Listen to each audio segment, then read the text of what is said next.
Muy buenos días. La Sección Nacional del Ecuador del Instituto Panamericano de Geografía e Historia y el Instituto Geofísico de la Escuela Politécnica Nacional presentan el webinar Estudio del basamento de la ciudad de Quito utilizando ruido ambiental sísmico. El expositor de esta mañana es Daniel Pacheco, ingeniero geólogo de la Escuela Politécnica Nacional, investigador del Instituto Geofísico. Su trabajo está enfocado en usar ruido sísmico para caracterizar la estructura somera y profunda de las cuencas. En sus estudios ha utilizado técnicas geofísicas como sísmica de reflexión y refracción, GPR, entre otras. Sus estudios de posgrado los realizó en Francia trabajando con el ruido ambiental sísmico, a quien le damos una cordial bienvenida.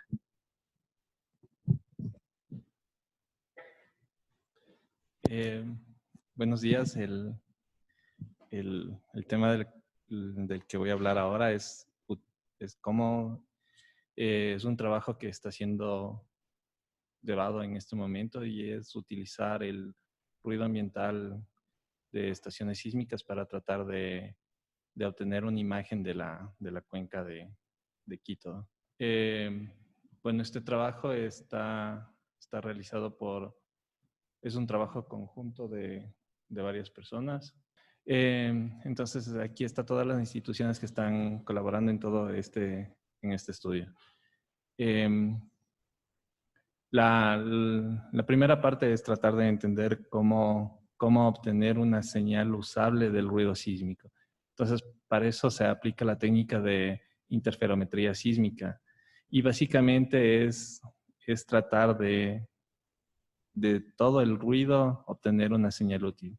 Y para explicar un poco ese procedimiento, se puede ver en estos gráficos. Entonces, lo que les voy a indicar es más o menos la teoría detrás de esta técnica. De una forma más fácil, de una forma súper simple, se puede imaginar un medio que tiene dos sensores. Entonces, si yo tengo un medio con dos sensores y dos fuentes sísmicas en cada uno de los extremos de este medio, la señal que se registra en cada uno de estos sensores puede ser esquematizada con la figura que estoy señalando para el sensor 1, que sería este, y la figura que estoy señalando para el sensor 2, que sería este, cuando mi fuente esté en la parte norte. Si tengo una fuente en la parte sur, la señal sísmica que registre en el sensor 1, que sería el de acá, sería esta, y la señal sísmica que registra en el sensor 2, que estaría aquí, sería esta. Si yo hago una correlación cruzada de estas señales, de la señal que yo registré en el sensor 1 y la señal que registré en el sensor 2, tendría más o menos una señal como esta. Y si aplico el mismo procedimiento para las señales que registré cuando tenía la fuente en la parte sur, tendría algo como esto. Después de hacer una correlación y sumo estas dos señales, yo tendría al final algo que lo podemos llamar como interferograma. La segunda pregunta es ¿por qué realizar correlaciones cruzadas? Entonces, la teoría es que si es que yo tengo, por ejemplo, una fuente que se va propagando en el eje X y tengo dos sensores que están en el mismo eje X, cuando la señal que se originó en mi fuente llegue al sensor A, voy a tener una señal en el sensor A. Entonces, esta señal por el sensor A puede ser explicada por una ecuación súper simple como esta de aquí. Y cuando mi señal que se originó en la misma fuente llegue a mi sensor B, puede ser explicada por una ecuación como esta en el punto B. Si es que yo en realidad no quiero conocer cuál es la fuente, ni quiero conocer el tiempo de origen de esa fuente, y me interesa saber qué pasaría si es que yo a mi fuente la tuviera en mi punto A. Para hacer eso tendría que resolver esta ecuación, que básicamente me diría cuando mi fuente esté en el punto A, cuál sería el tiempo o cuál sería el modo en el cual se va a propagar hacia mi punto B. Entonces, básicamente, al resolver esta ecuación, lo que haría es una correlación cruzada y obtendría mi ecuación para cuando tuve mi fuente en el punto A y tuve mi receptor en el punto B. Lo importante de esto es que en esta ecuación yo elimino totalmente mi primera fuente. O sea, no depende de dónde estuvo mi fuente de sísmica inicial ni cuál fue el tiempo inicial de esa fuente. Entonces, lo bueno de esto es que pude crear una fuente artificial a partir de ruido. Este ruido generalmente tiene que ser distribuido alrededor de mis sensores para yo poder tener una función como esta y después hacer un stack y tener señales usables para poder crear una imagen. La siguiente presentación es hablar acerca del lugar donde estamos aplicando esta metodología. Entonces, solo como algo introductorio, Quito es la capital del Ecuador, es una ciudad que se encuentra bastante alta, está aproximadamente a 2.8 kilómetros sobre el nivel del mar, tiene una población de aproximadamente 2.5 millones y esta población se encuentra creciendo. Y está en una zona geodinámica con bastantes volcanes, está rodeada de muchos volcanes. Al norte está el complejo volcánico de Mojanda. Al oeste tenemos 4 volcanes que están rodeando a Quito: el Pululagua, el Casitagua, el complejo volcánico Pichincha y el Latacazo. Al este tenemos una cadena montañosa que limita la cuenca de la ciudad de Quito. Y al sur podemos tener también el otro volcán que es el Pasochoa. ¿Y qué sabemos de esta ciudad de Quito?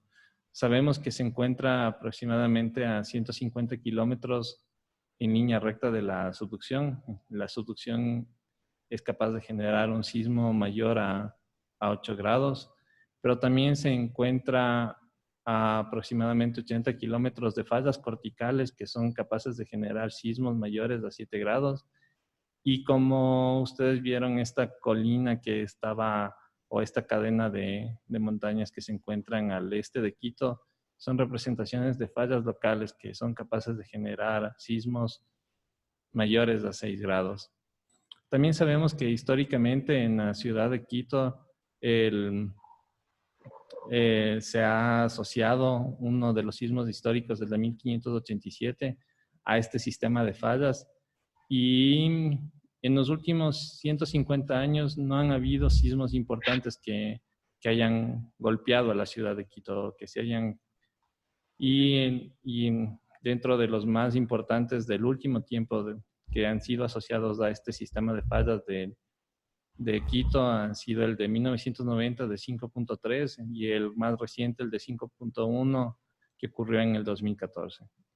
Entonces eso nos dice que tenemos un sistema de fallas que es bastante complejo, como se ve en esta imagen, que su morfología es bastante compleja, pero que recientemente no ha generado un sismo importante para Quito.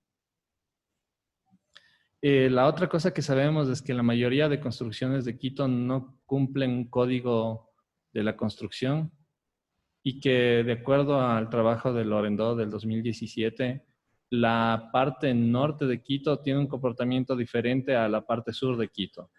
Este trabajo básicamente consistió en comparar en los registros sísmicos la componente vertical de las estaciones con la componente horizontal de las estaciones de aproximadamente 200 sismos, y con eso ver si es que el comportamiento en diferentes sitios de la cuenca es similar o diferente. En este gráfico ustedes pueden ver las estaciones acelerométricas que utilizaron, ordenadas de norte a sur. Y como pueden ver, esta curva lo que me está indicando es esa relación entre la componente vertical y horizontal. Hacia el sur todas estas estaciones tienen un comportamiento súper diferente a las estaciones del norte que tienen como curvas más planas. Eso me está indicando que en el sur, especialmente en estas partes, hay factores que pueden estar amplificando las ondas sísmicas. Si nosotros cogemos el registro del sismo de Pedernales del 2016 y ordenamos estos registros igual por estaciones de norte a sur, vemos que esta es la señal sin filtrar que se registraron en todas las estaciones ya convertidas a aceleración.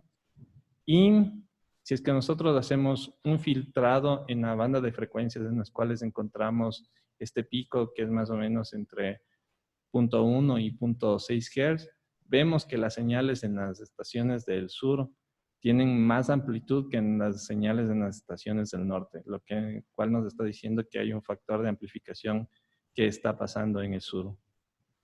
Y también nos está diciendo que el comportamiento de la cuenca ante las ondas sísmicas es diferente de acuerdo a si estamos en el norte o en el sur de la ciudad de Quito. La otra cosa que podemos decir es que no conocemos muy bien a esta cuenca. Sabemos que hacia el occidente está el complejo volcánico Pichincha, que es una cuenca que tiene que tener una capa de sedimentos, pero no sabemos bien cuál es la geometría de esos sedimentos, no sabemos la profundidad a la cual se encuentra el basamento rocoso. Y también sabemos que al oriente debe estar el sistema de fallas que formó todas estas colinas que podemos ver al este de Quito, pero no tenemos muy bien o muy clara la geometría de este, o cómo estaría en este sistema de fallas a profundidad. Entonces, el objetivo de este estudio es tratar de construir esta geometría para la cuenca de Quito. Con eso en mente, desde el 2016 se comenzó a instalar estaciones sísmicas a lo largo de Quito. Este proceso tomó hasta el 2017 y estas estaciones se dejaron en el terreno por aproximadamente un año.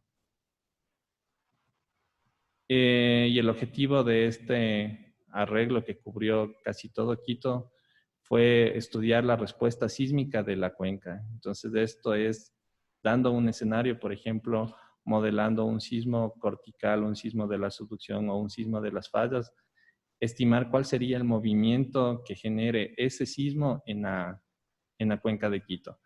Para eso nosotros primero necesitamos saber cuál es la geometría de la cuenca de Quito. Eso quiere decir a qué profundidad está el basamento, cuál es el espesor de la capa de sedimentos, cómo varían estos sedimentos espacialmente. Y para eso vamos a utilizar estas técnicas de interferometría, de correlaciones de ruido ambiental para tratar de tener como la parte de bajas frecuencias que nos permitan tener la imagen de Quito. Y también vamos a estudiar la sismicidad que pasa en Quito y alrededor de Quito. Entonces, básicamente lo que les voy a mostrar aquí es los primeros resultados de las correlaciones de ruido ambiental. Como vamos a trabajar en realidad con ruido sísmico, el primer paso es evaluar qué tan bueno es este ruido. Para eso nosotros hicimos unas curvas que son bastante típicas en sismología, que son las curvas de ruido, las Power Spectral Density Curves. Y con esto nosotros podemos ver los límites en los cuales está el ruido en la ciudad de Quito. Entonces, estas son las curvas para las tres componentes de la estación que está fuera de la cuenca, que es esta estación que está al oriente de Quito, en un sitio relativamente calmo, y podemos ver que está como dentro de los límites en su mayoría. Los colores me indican las señales en la noche en gris y en el día en azul. Entonces vemos que en la noche son un poco más, hay menos ruido. Y podemos comparar esta estación con una estación en el medio de Quito. Esta estación es en el Parque de la Alameda, que es como la parte céntrica de la ciudad. Y podemos ver que el ruido es un poco más alto Y también hay una diferenciación entre día y noche, como se puede ver aquí de una forma bien clara. Pero al comparar una estación que está fuera de la cuenca de Quito y una estación que está dentro de la cuenca de Quito, de la ciudad de Quito, podemos también ver el ruido que provoca la ciudad en sí. Por ejemplo, a partir de 1 Hz, vemos que el ruido en la estación que está fuera de Quito comienza a decrecer, mientras que el ruido que está grabado en la estación que está dentro de la cuenca de Quito comienza a aumentar. Este comportamiento se ve en todas las estaciones que están dentro de la ciudad y se puede decir que el ruido que está metiendo a la ciudad por su actividad, por la actividad antrópica, el movimiento de buses, edificios y todo lo demás, está bien marcado a partir de 1 Hz. Nuestro rango de estudio en realidad va a ser entre 0.1 y 2 Hz, entonces vamos a estar como dentro de la zona que no está afectada o no está muy afectada por el ruido de la ciudad. Y para eso vamos a aplicar la técnica de correlaciones de ruido ambiental. Entonces, básicamente, esta técnica consiste en tomar estación en el registro de las estaciones, en el registro crudo de las estaciones, aplicar una corrección instrumental, remover tendencias, promedios y cosas parecidas.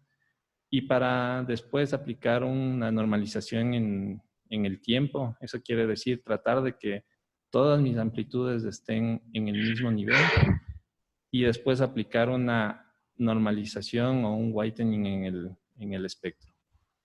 Una vez que las estaciones estén con este preprocesamiento, se procede a calcular la cross correlación y después de estos registros comienzan a sumarse.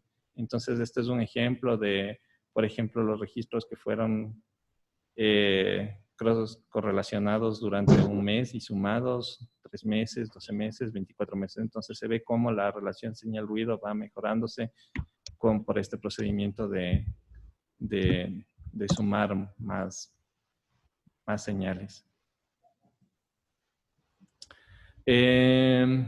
Una vez que aplicamos este procedimiento a todas las estaciones de Quito, tenemos curvas como las que se muestran en la parte derecha. Entonces, básicamente, estas son las correlaciones que se hizo de esta estación que está al norte con todas las estaciones de la cuenca.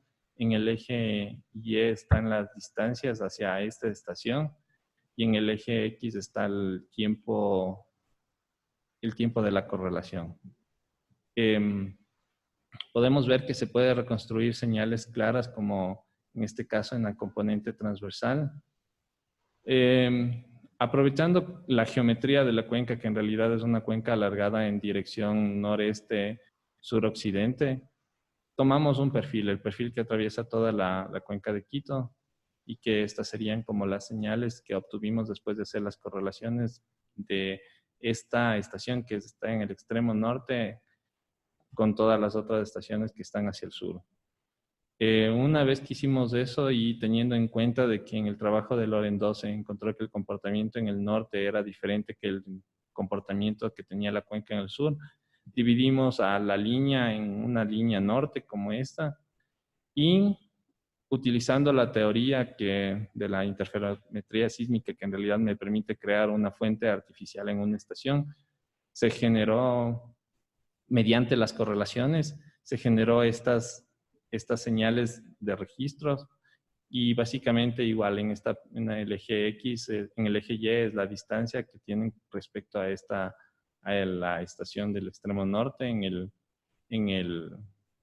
el eje X está el tiempo y estas señales se procedió simplemente a sumar la parte positiva con la negativa y a sacar un registro como el que se observa en esta figura. Esto es algo muy parecido a lo que podría ser un ensayo sísmico si es que yo tuviera mi fuente en este punto y mis receptores a lo largo de esta línea. Entonces se aplicaron las mismas técnicas que se aplican para procesar este tipo de ensayos y con eso se obtuvo una curva de dispersión.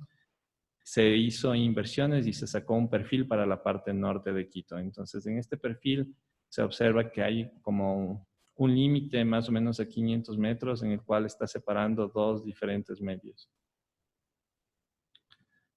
Aplicando el mismo procedimiento, pero ahora simulando mi fuente en el sur y mis receptores hacia el norte, hacia más o menos igual el centro de la cuenca de Quito, se obtuvieron estas señales, se hizo igual la sumatoria de la parte, de la parte positiva con la negativa para mejorar la señal, la relación señal-ruido, y con eso se sacó esta curva de dispersión que luego se utilizó para hacer una inversión y obtener que se encuentra un límite o una capa más o menos entre 1200 y 1300 metros.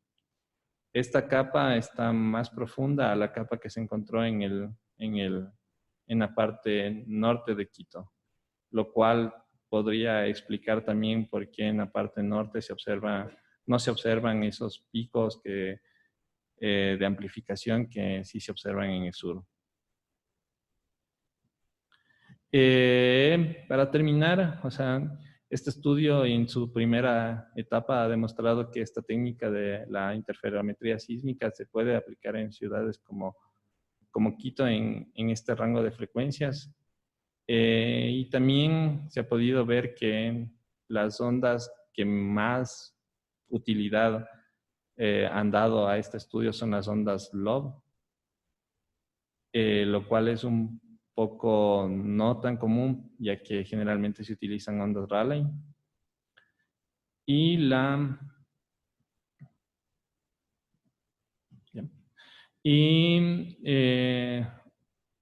a través de este trabajo han venido como varias preguntas de por qué o cómo explicar una diferencia de capas tan marcada entre la parte norte y sur de Quito. O sea, hay algunas posibilidades, como por ejemplo que el material de relleno es diferente, que el comportamiento de la falla puede ser diferente. Y los otros pasos es a partir de todas las curvas de dispersión que hemos obtenido, hacer una tomografía 3D para la ciudad de Quito y esta tomografía complementarle con el estudio de la microsismicidad que se encuentra dentro y alrededor de Quito. Eso sería todo. Muchas gracias.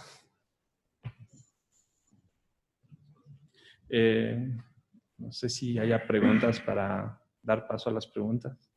Hay una pregunta que básicamente lo que dice es: en la ventana de tiempo, ¿cómo se puede verificar el ruido de las diferentes componentes?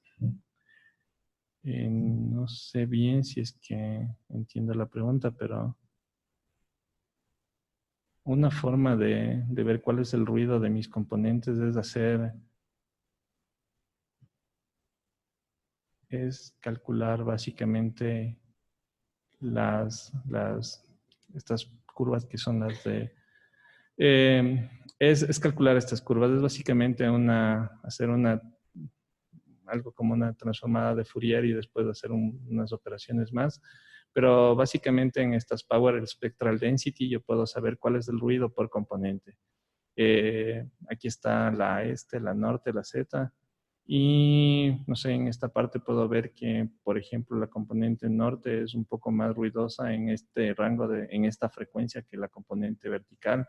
Entonces, una forma de chequear cuál es el ruido en cada una de las componentes es hacer las Power Spectral Density Curve. Entonces, también tengo como los límites que me dicen cuando un ruido está en la parte, esta es la curva del bajo ruido, esta es la curva de alto ruido. Entonces, vemos que, por ejemplo, las estaciones que están dentro de la ciudad están sobresaliendo la parte de alto ruido. Entonces, eso quiere decir que son bastante ruidosas. Hay frecuencias en las cuales son mucho más ruidosas que otras.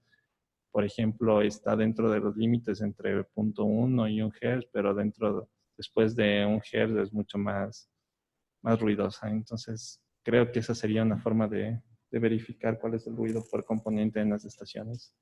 Entonces, bueno, si es que hay más dudas, creo que esto se sube a YouTube y pueden poner las dudas ahí en los comentarios. Gracias.